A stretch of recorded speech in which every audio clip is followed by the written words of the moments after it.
दोस्तों, क्या अब नवाबगंज में किसी मजलूम को इंसाफ पाने के लिए अपनी जान दांव पर लगानी पड़ेगी? एक बेबस मां जिसका 2.5 साल का मासूम बच्चा उससे छीन लिया गया हो, वो इंसाफ के लिए 25 मई से थाने की चौखट पर आंसू बहा रही है। लेकिन धन्य हो हमारी नवाबगंज पुलिस, जिसका दिल एक रोती हुई मां को देखकर भी नहीं पसीजा। आखिरकार सिस्टम की इस बेरुखी से तंग आकर उस महिला को एक ऐसा कदम उठाना पड़ा जिसने पूरे नवाबगंज प्रशासन के होश उड़ा दिए। पूरा मामला तफसील से समझिए। नवाबगंज की रहने वाली कशिश वर्मा अपने पति और ससुराल वालों के खिलाफ रिपोर्ट दर्ज कराने के लिए पिछले कई दिनों से थाने के चक्कर काट रही है। कशिश का आरोप है कि उसके पति ने न सिर्फ दूसरी शादी कर ली, बल्कि उसके 2.5 साल का मासूम बच्चा भी उससे जबरन छीन लिया। एक माँ के लिए उसके बच्चे से दूर रहने का दर्द क्या होता है, ये शायद कोतवाली में बैठे अफसरों को समझ नहीं आता। कशिश ने थाने में नामजद तहरीर देकर पति से अपना बच्चा वापस दिलाने और ससुरालियों के खिलाफ कानूनी कार्रवाई की मांग की थी। लेकिन आरोप है कि पुलिस हर बार पति को थाने बुला रहे कहकर टाल मटोल करती रही। ना तो पति को बुलाया गया, ना मुकदमा दर्ज हुआ और ना ही उस माँ को उसका कलेजे का टुकड़ा मिला। पति को नहीं बुलवा रहे थे, इसलिए ना मुकदमा लिख रहे थे। बात क्या थी? विवाद पूरा क्या था? विवाद बताएं। बच्चे को लेके चले गए थे मेरे। कौन, आपके पति? नहीं, सास ससुर। सास ससुर लेके? नंद। कितना बड़ा बच्चा है? 2.5 साल का। रहते कहाँ तुम्हारे? पिथौरागढ़ में।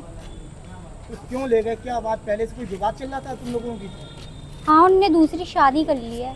आपके पति ने? हाँ, उन्हें दूसरी शादी कर ली है। हाँ, पिथौरागढ़ में। बच्चा भी साथ में ले गए, घर से भी निकाल दिया मार पीट के। नहीं, बच्चा पति ले गए, लेकिन आप इस पे क्यों चढ़ गई टंकी पे आज?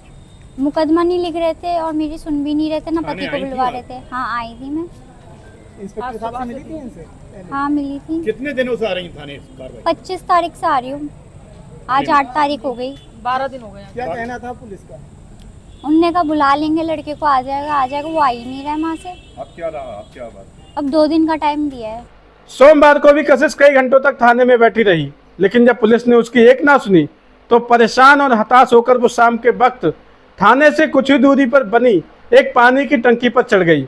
ये नज़ारा देखते ही वहाँ लोगों का भारी हुजूम उमड़ पड़ा।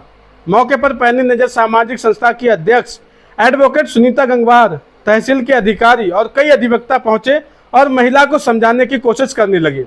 इसी बीच महिला की मौसी कोमल वर्मा भी वहां पहुंच गई। जब कोतवाल अरुण कुमार श्रीवास्तव मौके पर पहुंचे तो कोमल वर्मा की उनके साथ तीखी नोकझोंक हो गई।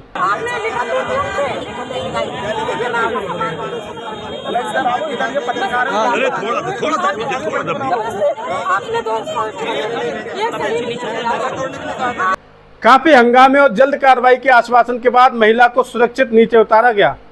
पुलिस ने अब इस मामले में 2 दिन का समय मांगा है, लेकिन सवाल तो वही खड़ा है कि आखिरकार नवाबगंज पुलिस को जगाने के लिए जनता को ऐसे कदम क्यों उठाने पड़ते हैं।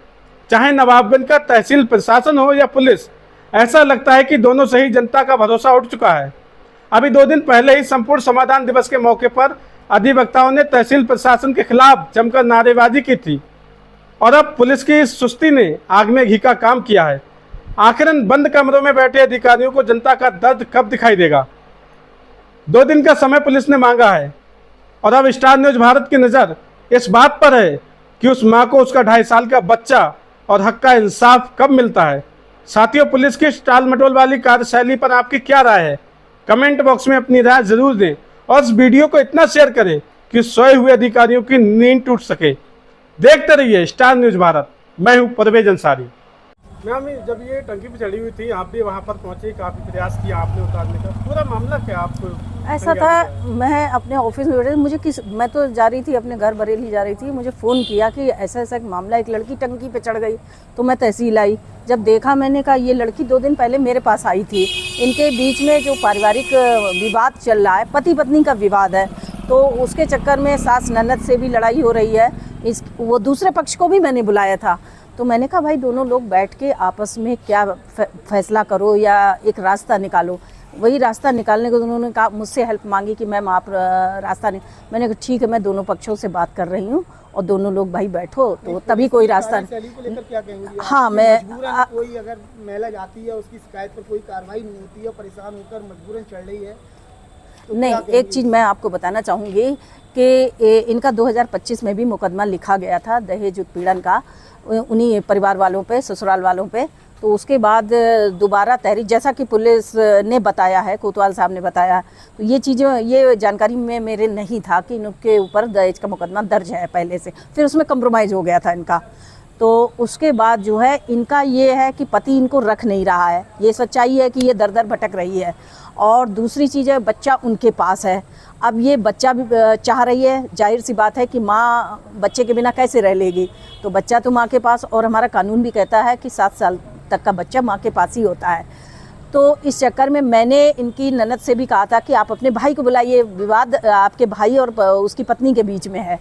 तो वो भाई को नहीं बुला रहे थे, तो ये 2 दिन बीते, तब तक ये चीज़ हो गई। तो अभी मेरी इंस्पेक्टर साहब से ये बात हुई है कि मैंने कहा सर इनके पति को बुलाइए, बिना पति को बुलाए कोई भी विवाद पता नहीं चलेगा कि रियल विवाद क्या है, क्या वो पति को रखना चाहता है या नहीं चाहता है। 2025 में पुलिस ने मुकदमा लिखा तो था इनकी तरफ से, लेकिन उस पर कार्रवाई क्या थी? ये नहीं, इनका कॉम्प्रोमाइज हो गया था, तो कार्रवाई कैसे होती? अच्छा। इनका आपस में कॉम्प्रोमाइज, अब कैसे किन परिस्थितियों में ये तो इन्हें पता होगा।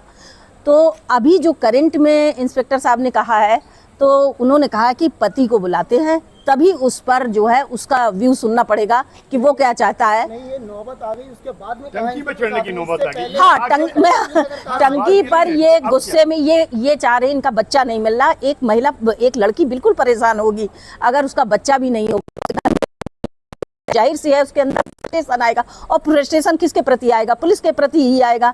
कहीं ना कहीं इसमें थोड़ी सी पुलिस की मैं लापरवाही भी कहूँगी कि सांत्वना देना चाहिए और उसे कोई ना कोई आश्वासन देना चाहिए, जिससे उसमें उसके अंदर पुलिस के प्रति विश्वास बना रहे। आप एडवोकेट भी हैं, बगैर बच्चों के लिए कैसे रह लेगी? बिल्कुल सही बात है, मैं खुद इस बात से सहमत हूँ आपकी कि एक बच्चा उसका छीन लिया जाएगा तो रहना मुश्किल है। कोई भी माँ नहीं चाहेगी कि मेरा बच्चा मेरे पास ना हो।